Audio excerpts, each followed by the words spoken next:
네, 여러분 안녕하세요.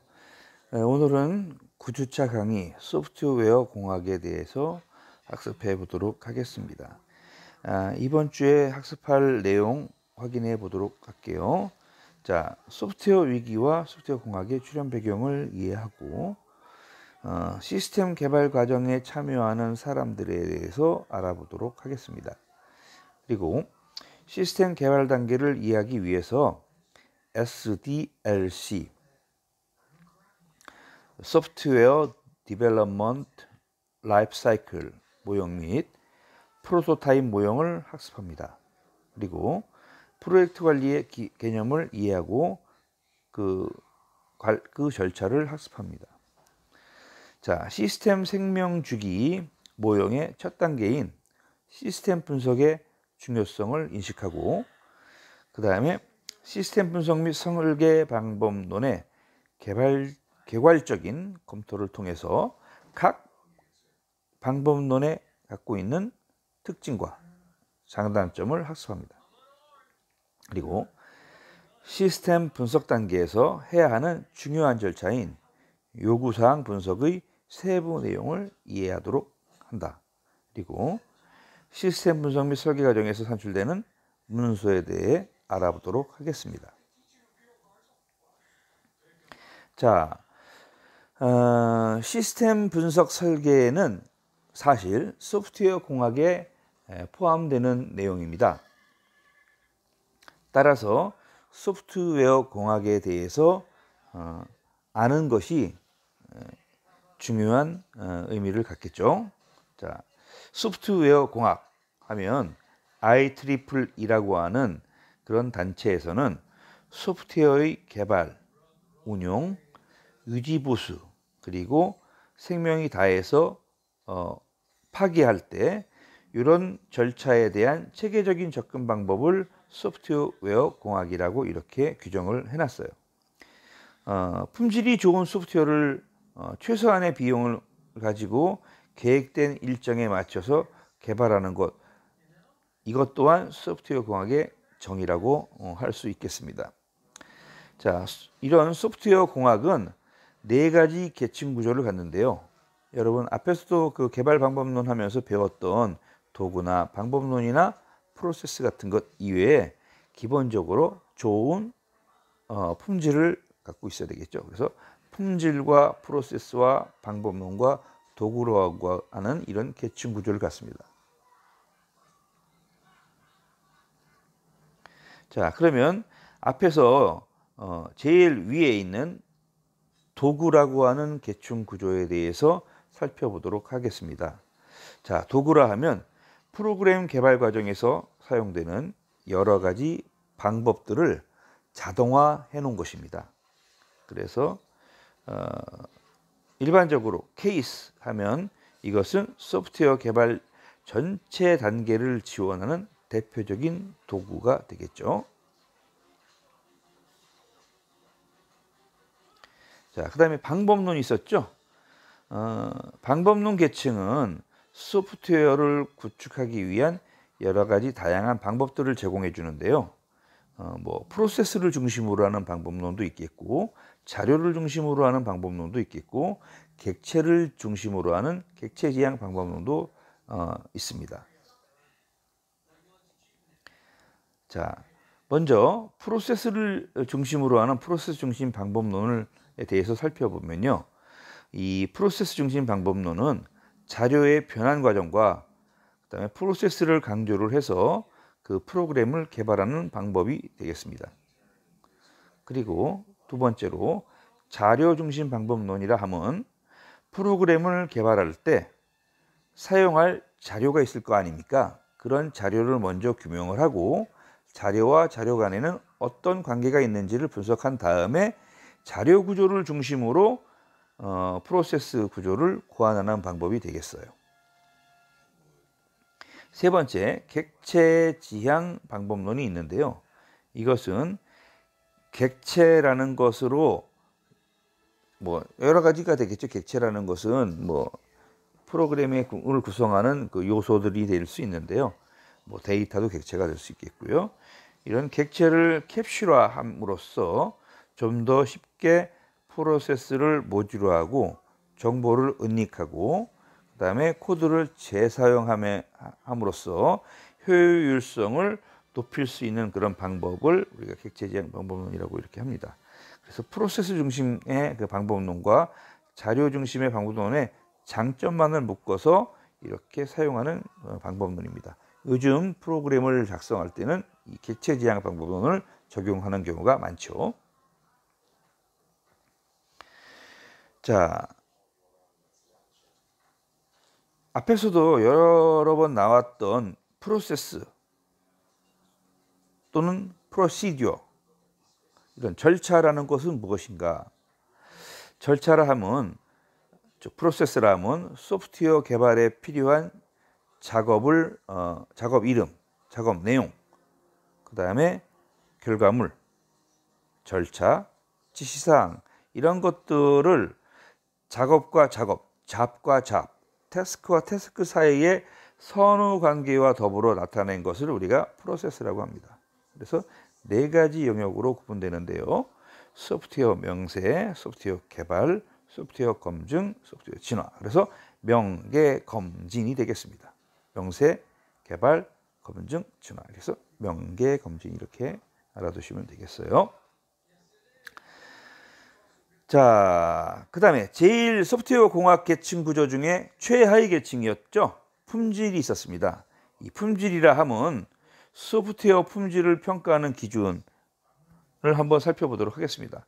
자, 소프트웨어 품질은 정확성, 그리고 유지 보수성, 그다음에 무결성. 무결성은 처음 만든 그 시스템 그대로 유지되는 거죠. 그다음에 사용성, 사용하기 쉽다는 얘기가 되겠죠. 결과가 정확해야 되겠고, 그다음에 운영이나 관리가 쉬워야 되겠고, 이렇게 네 가지, 정확성, 유지 보수성, 무결성, 사용성, 네 가지를 가지고 소프트웨어 품질을 평가를 합니다. 자, 소프트웨어는 몇 가지 특징을 갖고 있어요. 그 특징에 대해서 여러분들이 잘 알고 계셔야 하겠습니다.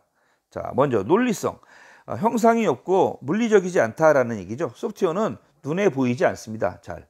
물론 여러분 코딩을 해가지고 텍스트로 하면 여러분 눈에 보인다고 하실 수 있겠지만 이걸 컴퓨터에 입력해서 처리할 때는 눈에 보이지 않죠. 개발성, 제조되거나 생산되지 않고 논리적으로 짜여진다고 합니다. 우리가 그래서 소프트웨어는 짠다, 프로그램을 짠다라고 많이 하죠. 그다음에 비마모성, 오랜 기간 사용해도 닳아서 없어지지 않습니다. 유연성, 언제든지 수정 가능하죠. 그리고 유형성, 원시 프로그램이나 문서는 시각적으로 볼 수 있다. 이래서 아까 논리성과 유형성이 헷갈리시면 혼동이 생기시면 안 돼요. 유형성은 소스 프로그램으로 만들었을 때 형태를 갖는다는 것뿐이지 이것이 실제로 처리되는 형상이 없습니다. 그 다음에 상품성, 개발된 후에 판매되죠. CD에 담아서 판매가 되든 테이프에 담아서 판매가 되든 판매가 되고 있습니다. 그 다음에 이제 경고성, 일부만 수정해도 소프트웨어 전체에 영향을 줄 수가 있습니다. 자, 소프트웨어 공학의 대표적인 그 모형이 있는데요. 그것이 바로 SDLC입니다. SDLC, 소프트웨어를 개발하는 데 있어서의 전 단계를 계획, 그다음에 개발 결정, 개발 과정, 유지 보수, 폐기 처분할 때까지 이 전체적인 라이프 사이클, 생명 주기를 이렇게 담아놓은 그런 모형이 되겠습니다. 그래서 첫 번째 단계는 분석하고요. 그다음에 두 번째는 그 분석을 토대로 설계하고, 그다음에 세 번째 단계에서는 이 설계를 그대로 준용해서 그대로 100% 똑같지는 않습니다. 실질적으로 개발하고 구현하는 단계가 되겠고요. 자, 구현이 끝났기 때문에 이거를 현장에서 잘 사용될 수 있는지 시험 검사하는 테스트 단계를 거치고, 그 다음에 이제 현장에 투입을 해서 적용을 시켜서 운영하는 유지보수 단계가 되겠어요. 이렇게 이런 단계들이 끊임없이 반복하면서 이렇게 활용되겠죠. SDLC는 그림에서 보시는 바와 같이 한 단계의 개발이 끝나야지만 다음 단계 개발로 넘어갈 수 있습니다. 자, SDLC 모형의 특징. 자, 장점으로는 시스템 개발의 각 단계가 비교적 명확합니다. 그리고 각 단계들 간에 서로 유기적인 연관성을 가지고 있어서 쉽게 적용할 수 있습니다. 반면에 충분한 분석을 기반으로 개발하지 않을 경우에는 예를 들면 테스트 단계에서 또는 유지보수 단계에서 문제점이 발견될 수가 있어요. 다 개발이 끝난 다음에 문제점이 발생된다는 것은 그러면 그 시스템 자체의 존립의 존재 가치에 의문을 가질 수 있기 때문에 상당히 비용이나 시간적인 부분에서 상당히 문제가 될 수 있습니다. 대형 프로젝트로 개발되는 경우에 개발 기간이 길고 몇 년씩 걸리는 경우도 있죠. 그 개발하는 동안 외부 환경이 바뀐다거나 내부 정책이 바뀔 수가 있어요. 따라서 개발하는 도중에 이런 정책이 변화한다는 것은 이전 단계로 되돌아가서 변경 관리를 해야 되기 때문에 막대한 시간과 비용이 소요된다는 것을 의미하죠. SDLC 모형은 소프트웨어 개발을 할 때 비용이 많이 드는데요. 보통 구현 이전 단계에서 약 40%, 50% 정도의 비용이 소모가 됩니다. 즉, 소프트웨어 개발에 있어서 요구사항 분석과 설계하는 단계에서 전체 비용의 50%를 소모한다 하는 거죠. 따라서 이때 체계적인 설계가 이루어지지 않는다면 좋은 품질을 기대하기 어렵습니다.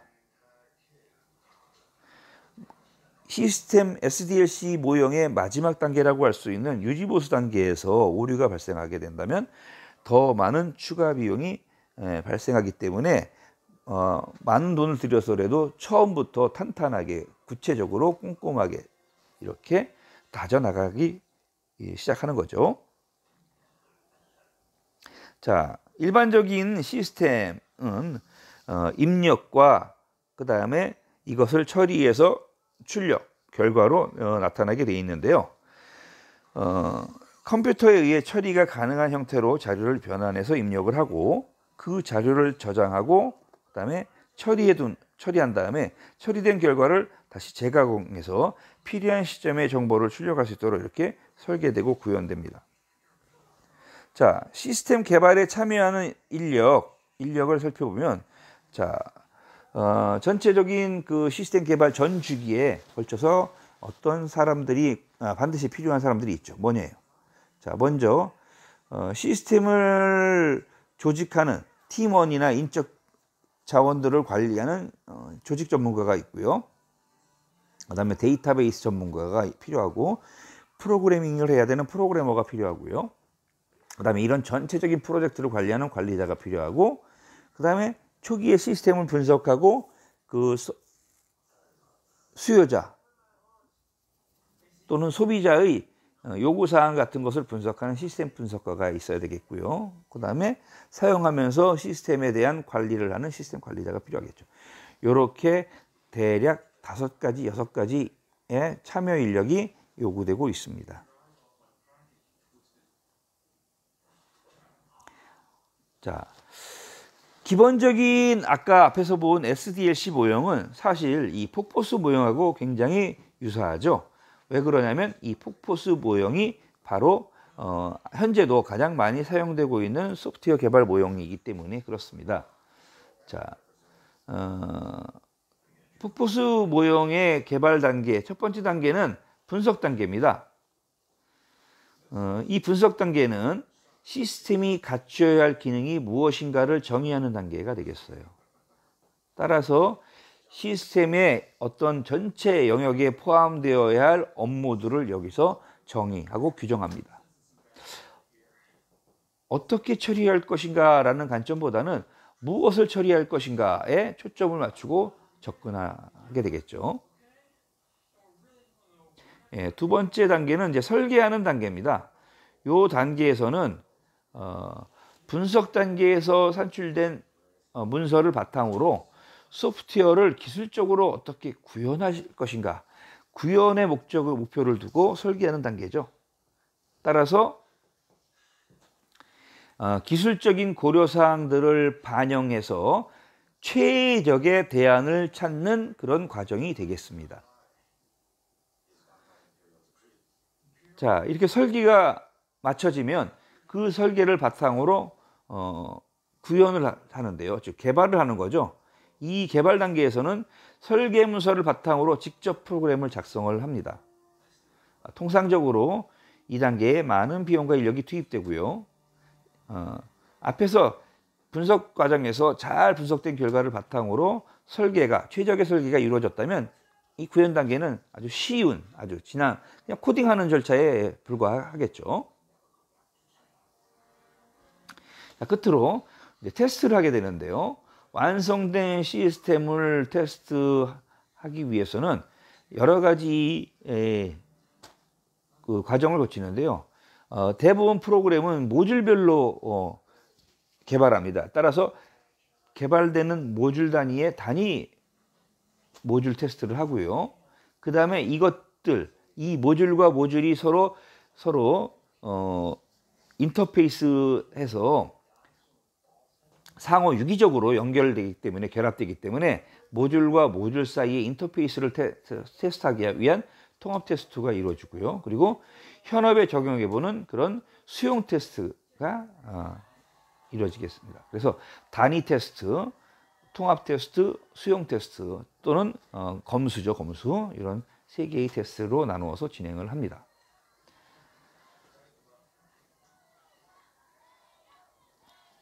그다음에 유지보수 단계, 즉 메인터넌스 단계에서는 실제 현업에서 시스템을 운영하면서 발생하는 문제점을 보완하고 그다음에 기능을 개선해 나가는 단계가 되겠습니다.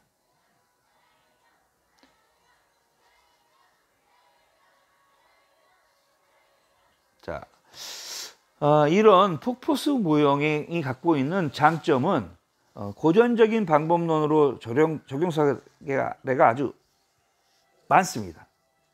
그리고 전체 과정을 이해하는 게 쉽고, 그 다음에 현재 단계에 대한 이해가 빠르고 아주 쉬워요. 문서나 산출물 관리가 좋고요. 그 다음에 각 단계에 대한 정의나 이런 것들이 명확하다고 했죠. 그리고 각 단계마다 서로 유기적인 연관성을 가지고 있기 때문에 쉽게 적용 가능합니다. 현재도 대부분의 프로젝트는 이 SDLC 모형을 기반으로 하는, 즉 폭포수 모형을 채택하고 있어요. 단점으로는 병행 작업이 어렵습니다. 한 단계가 끝난 다음에 다음 단계로 넘어가야 되기 때문에 동시에 모든 단계를 이렇게 진행하는 것은 곤란하고요. 피드백에 대한 반복 단계가 어렵습니다. 한 단계가 마무리되어서 다음 단계로 넘어간다고 그랬죠. 그래서 마무리가 됐기 때문에 이전 단계로 돌아가는 게 용이하지 않은 거죠. 자, 그 다음에 테스트 단계에서 발견된 중요 결함이 있다고 하면 그 중요 결함을 그러면 고치기가 굉장히 좀 어려워요. 자, 그 다음에 고객의 요구사항에 대한 상세한 반영이 어렵습니다. 고객의 요구사항에 대한 확인은 테스트 단계에서 확인할 수밖에 없기 때문에 이때 가면 좀 때가 늦은 감이 있다는 거죠. 그리고 충분한 분석을 기반으로 개발이 진행되지 않았을 경우에 테스트 단계 또는 유지보수 단계에서 문제점이 노출될 수가 있겠죠. 그런 경우에는 시스템을 수정하기가 굉장히 곤란하다라고 했어요. 그래서 분석 및 설계 단계에 많은 비용을 투자하는 이유가 되겠습니다. 자, 이런 폭포수 단계, 워터폴 모형을 적용할 경우에 고려해야 할 사항. 자, 첫 번째, 고객의 요구사항이 단순하고 변경 가능성이 적은지를 살펴봐야 합니다. 요구사항이 명확하고 변경 가능성이 적다고 하면 그러면 전체적인 설계를 다시 해야 되는 그런 불상사는 발생하지 않겠죠.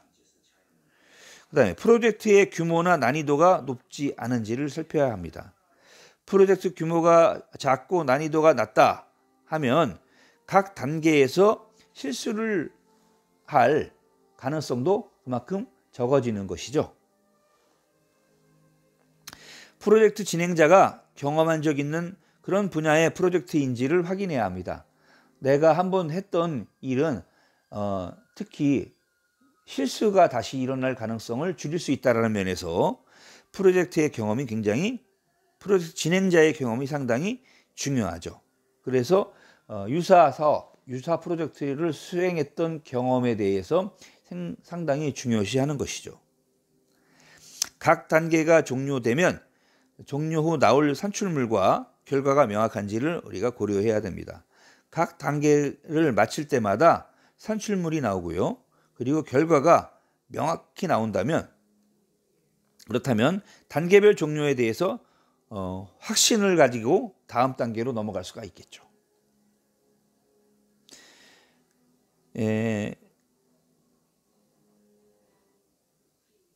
이상으로 1차 시 강의를 마치도록 하겠습니다.